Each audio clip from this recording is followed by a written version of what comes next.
Salam əziz izləyicilər, bugünkü videomuzda 1S Ticarət Anbar versiyasının necə işləmə qaydasını izah edəcəm. Əsasən də firmaların yaradılması və məhsulların yaradılması haqqında məlumat verəcəm. 1S platformasının bir neçə versiyası var. Ticarət anbarı üçün, marketlər üçün, belə deyim, ekspert bazalar üçün, anbarlar üçün, restoranlar üçün, mühasibatlıq üçün və s. Biz isə sizə bugün ticarət anbar, yəni market sistemində işləmə qaydasını izah edəcəm. Proqramı açırıq. 1S, yəni bu. Bazamız budur. Üstünə 2 dəfə vururuq. Bura mən şifrə qoymamışam, amma istəyə uyğun şifrə də qoymaq mümkün olur. OK düyməsini vururam, proqram açılır. İlk öncə firmalar necə yaradılır, yəni müştərilər necə formalaşdırılır, onu sizə izah edəcəm. Bunun üçün soraqçılar bölməsinə giririk. Kontragentlər pəncərəsini açırıq. Burada siz firmaları, eləcə də alıcıları istəyə uyğun qruplaşdıra bilərsiniz, uyğunlaşdıra bilərsiniz. Məsələn, belə deyim, VSOğlu şirkətinin 4-5 qolu var, onu istəyirəm bir qrupda olsun. Və yaxud da ki, Azərsun şirkəti olsun, onun 4-5 dənə qolu varsa, onu istəyirəm bir qrupda olsun. Və bu qrupu yaratmaq üçün biz ilk öncə sağ düymə, yeni qrup düyməsini vururuq. Və yaxud da ki, buradakı bu sazlaç qrupu düyməsinə vururuq. Yeni qrup, qrupun adını yazıram. Misal olaraq Veysəloğlu. Və OK düyməsinə vururuq. Bu firma deyil. Sadəcə firmanın, belə deyim, bir qovluğudur. Bu həmin qovluqda həmin firmanın adlarını yaradırıq. Firmanın da, belə deyim, su qolu ola bilər, qida qolu ola bilər, qeyri-qida qolu ola bilər və s. Bunun üçün də mən bu həmin papkanın üzərinə 2 dəfə vururam.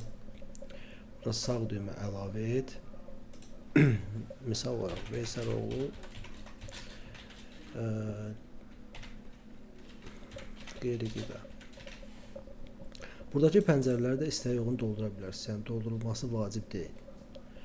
OK düyməsini vurdum, açıldı. Yenə yaradıram. Sağ düymə əlavə et. Veysəloğlu adamla. OK. Bu da yarandı. Bu qrupdan geri qayıtmaq üçün həmin qovluğun üzərinə 2 dəfə vururam. Geri qayıdır.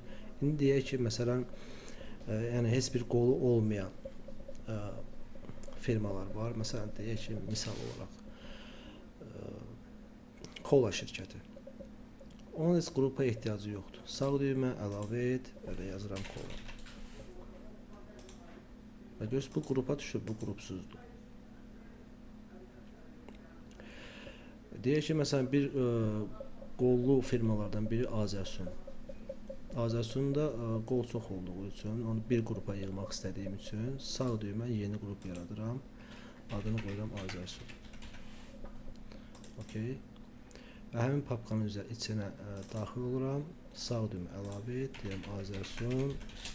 Misal süd. Məsələn, Azərsun qeyri-qida. Və bu növdə siz firmaları yaradırsınız bu tipdə.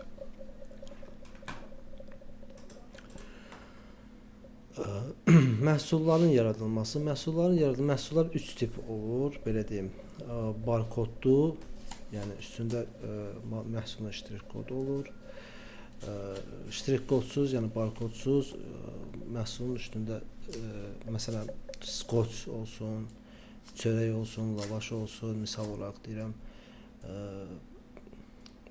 belə deyim, sədələk malları, əksəriyyəti, məsələn, deyək, çaynik olsun və s.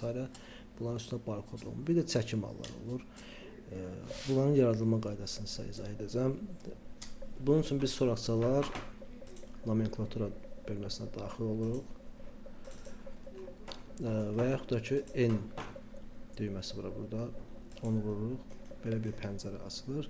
Siz məhsulları, belə firmaları necə qruplaşdırmışıqsa, məhsulları da firmalar üzərindən qruplaşdıra bilərsiniz və yaxud da ki, heç qruplaşdırmaya da bilərsiniz. Amma məsləhət olar ki, səliqə üçün məhsulları qruplaşdırsanız daha gözəl olardı.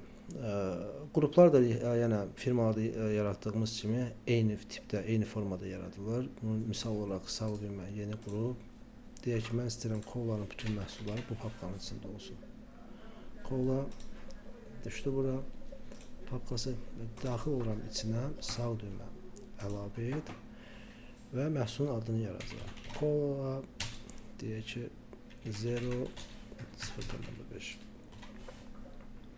Scanla ştir kodu verən kimi bizə bura ştir kod düşəcək. Sonra qeyd et. Burada məhsul ƏDV-lidirsə ƏDV 18, ƏDV-sizsə ƏDV-siz, gəlirdən ticarət əlavəsidirsə gəlirdən 18% seçəcəksiniz. Qeyd etdikdən sonra məhsulun qiymətlərini qoymaq lazımdır. Burada ölçü vahidinin üzərinə, ölçü tipinin üzərinə bir dəfə vururam kursorla. Sonra isə aşağıdan da qiymətlər düyməsini vururam. Deyək ki, alış 80 qəpik. Bir dənə vururam və satış 1 manat. Və məhsulumuz yaranmış olur. İndi misal olaraq deyək ki, biz sədərək malıdır. Deyək ki, skoç. Skoç böyük.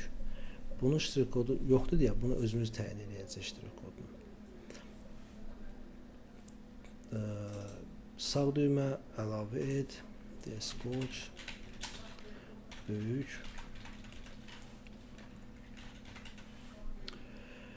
Məhsulun ştrik kodu olmadığına görə biz bu düyməni vurmaqla məhsula ştrik kod təyin edir. Yəni sistem özü onun ştrik kod təyin edir. Yəni qeyd et vurdum, yəni ölçü tipini vurdum, qiymətlərini də buradan təyin edə bilirəm. Deyək ki 50 qəpik misal olaraq. Satışdakı deyək ki 1 manat 50 qəpik. OK düyməsi vurdum. Yəni məhsulumuz yaranmış oldu.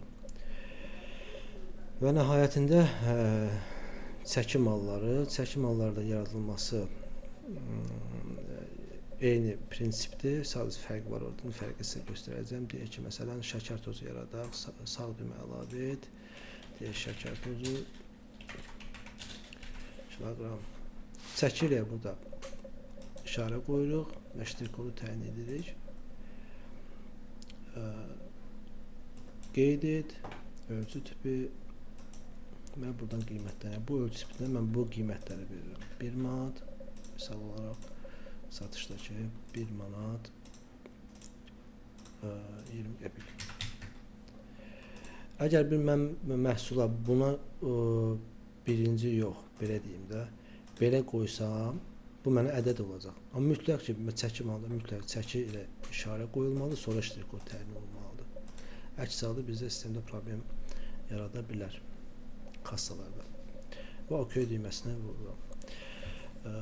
Bu tipdə videoların davamı üçün kanala abunə olmanızı xahiş edirəm.